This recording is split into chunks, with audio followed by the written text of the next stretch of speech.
رضا جان، از بعد از زلزله سال 2023 هاتای همه دنبال زمینی بودن که مقاومتش در برابر زلزله و اینا بالا باشه، از طرفی هم به مرکز شهر و اینا هم نزدیک باشه.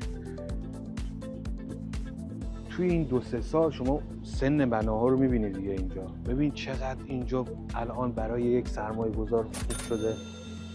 تو دل جنگله ولی وسط شهر هم هست از طرفی. 15 دقیقه خیلی عالیه. 15 دقیقه با مترو میری فرودگاه، 10 دقیقه زولو سنتر، مرکز شهره. عالیه واقعا، دسترسیش بی‌نظیره.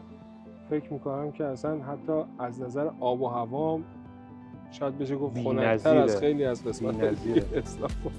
شما که تا اینجاشو گوش کردی، پس آقا رضا اصل مطلبش رو بگید. اصل مطلب این که الان اینجا میتونید یک واحد مناسب شهروندی رو بگیرید، فقط 50% پرداخت کنید، 50% دیگه شو 1 سال دیگه پرداخت کنید. اونم چی از این بهتر؟ تو تاپ لوکیشن با اصالت، متریال عالی و با کیفیت، سازنده به نام. بله. چی از این بهتر؟ بریم با هم دیگه پروژه رو ببینیم.